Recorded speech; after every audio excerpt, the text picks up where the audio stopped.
గోదావరి జిల్లా రాజకీయం అంతా ఇప్పుడు కందుల దుర్గేష్ చుట్టూనే తిరుగుతోంది. రాజమండ్రి రూరల్ జనసేన ఇన్ఛార్జిగా అక్కడి నుంచి పోటీ చేసేందుకు చాలా ఏళ్లుగా క్షేత్రస్థాయిలో దుర్గేష్ ఏర్పాట్లు చేసుకున్నారు. అయితే రాజమండ్రి రూరల్లో TDP sitting MLA Butchaiah Chowdary మరోసారి బరిలో నిలిచి కందులతో పాటు ఆయన అనుచరులకు షాక్ ఇచ్చారు. అయితే ఈ పరిణామాన్ని వైసీపీ ప్లస్ చేసుకోవాలని భావిస్తోందట. షాక్ లో ఉండగానే కందులపై వైసీపీ గురిపెట్టిందట. ఆపరేషన్ ఆకర్ష్ లో భాగంగా మార్గాని భరత్ బార్గెన్ కూడా మొదలుపెట్టారట.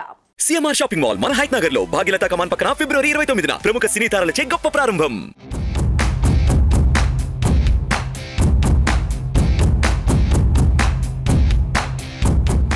గోదావరిలో టీడీపీ జనసేన పార్టీల నుంచి ఆశావహుల సంఖ్య ఎక్కువగానే ఉండటంతో పవన్ తమకు కేటాయించిన సీట్లను ప్రకటించే విషయంలోనూ ఆచితూచి వ్యవహరిస్తున్నారు.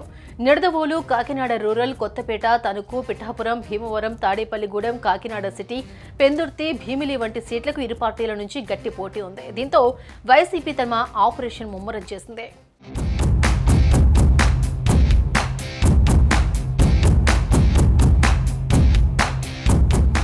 ప్రస్తుతం తూర్పు గోదావరి జిల్లా జనసేన ప్రెసిడెంట్ కందుల దుర్గేష్ ఏపీ రాజకీయాలలో హాట్ టాపిక్ గా మారారు. 2019లో జనసేనలో చేరిన దుర్గేష్ గత ఎన్నికల్లో ఒంటరిగా పోటీ చేసిన రాజమండ్రి రూరల్లో ఏకంగా 42,000 ఓట్లను తెచ్చుకున్నారు. 2019లో జగన్ ప్రభంజనం పెద్ద ఎత్తున వీచిన దుర్గేష్ ఇంత పెద్ద సంఖ్యలో ఓట్లను తెచ్చుకున్నారంటే నియోజకవర్గంలో ఆయన సత్తా ఏంటో అర్థమవుతుంది. దీంతో ఈసారి పొత్తులో అయినా సరే ఆయనకు రాజమండ్రి రూరల్ సీటు పక్కా అనుకున్నారు. ఇటీవల రాజమండ్రి వచ్చిన జనసేన అధినేత పవన్ కళ్యాణ్ కూడా దుర్గేష్ కు రాజమండ్రి రూరల్ సీటుపై హామీ ఇచ్చినట్టు వార్తలొచ్చాయి.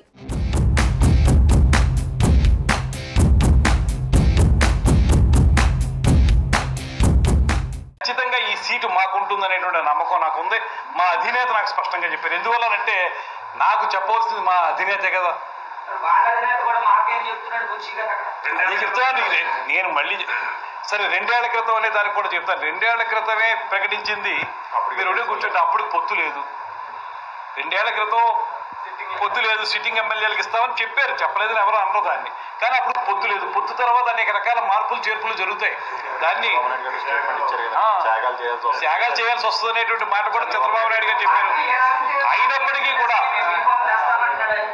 అయినప్పటికీ కూడా నేను కూడా చెప్తున్నానండి, అంతిమంగా చంద్రబాబు నాయుడు గారు, పవన్ కళ్యాణ్ గారు కూర్చొని ప్రకటించే వరకు కూడా ఎవరు చెప్పినా అది అబద్ధం అవుతుంది.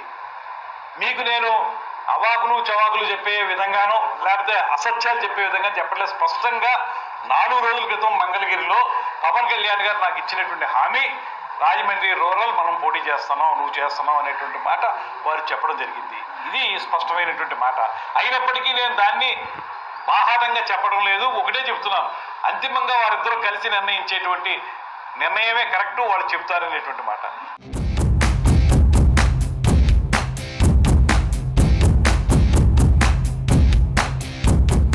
అయితే ఇక్కడ అంతే స్థాయిలో టీడీపీ నుంచి సీనియర్ నేత గోరంట్ల బుచ్చయ్య చౌదరి కూడా సీట్ ఆశించారు. మరోసారి గెలిచి తీరుతాను అంటూ అధినాయకత్వానికి స్పష్టం చేశారు. ఈ నేపథ్యంలో రాజమండ్రి రూరల్ టికెట్ ని గోరంట్లకి ఇస్తున్నారని, కందుల దుర్గేష్ ని నిడదవోలు వెళ్లమన్నారని ప్రచారం సాగింది.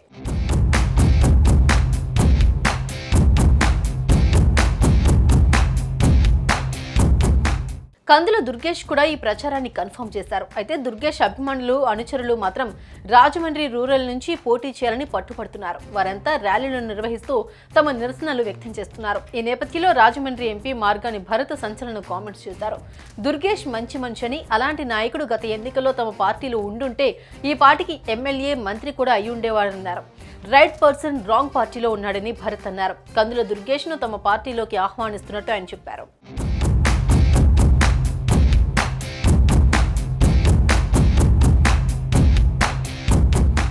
నేను ఒకటే చెప్పాను కదన్నా, ఇప్పుడు ఇందాక ఏం చెప్పినాము, పవన్ కళ్యాణ్ గారు పార్టీ పెట్టి 10 సంవత్సరాలు అయిపోతుంది కదా. 14లో పెట్టారు, దానికి ముందరే ఇప్పుడు కొన్ని పెట్టారు. ఇప్పుడు ఒకటే చెప్తున్నా, అది ఒక రాజకీయ పార్టీగా పరిగణించి రాజకీయ పార్టీలు ఎందుకు పెడతారండి? ఆంధ్రప్రదేశ్ రాష్ట్రాన్ని ఏ పార్టీ, ఏ రాష్ట్రమైనా కానీ ముఖ్యమంత్రి అవ్వాలని ఆస్పైర్ చేస్తూ పార్టీ పెడతారు ఎవరైనా కానీ. మరి వీరి పార్టీ ఏంటనంటే కొంత డైలమా ఉంది. ఆయన చంద్రబాబు నాయుడు గారు ముఖ్యమంత్రి అవ్వేదానికి ఈయన పార్టీ పెడతా ఉన్నాడు. పార్టీ పెట్టాడు, దానికి ఆ స్టైల్లోనే వర్క్ చేస్తూ ఉన్నాడు. ఒక్కొక్కసారి చెప్తూ ఉంటాడు, లోకేష్ అంత అవినీతి పరుడు లేదు, వాళ్ళ నాన్నగారికి తెలుసో తెలీదో ఈయన చేసే అవినీతి అని చెప్పాడు.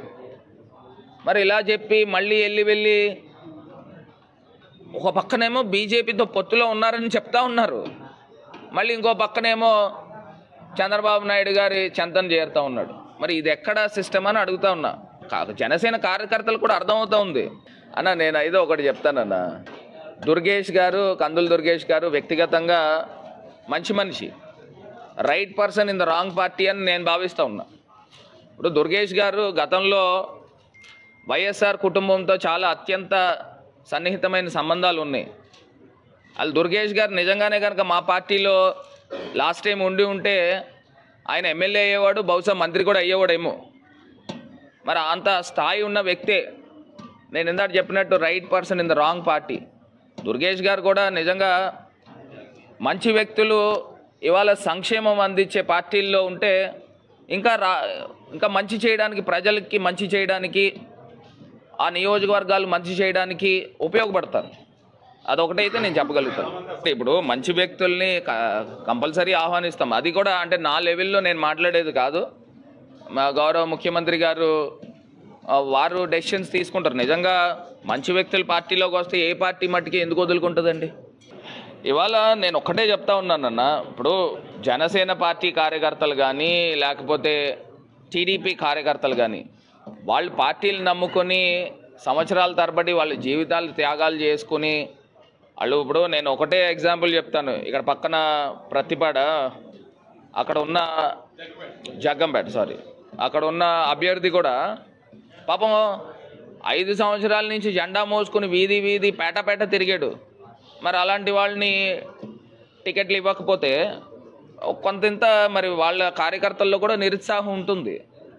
సో ఇవన్నీ కూడా ఒక్కసారి ఆలోచన చేసుకోమని కోరుతా ఉన్నాం.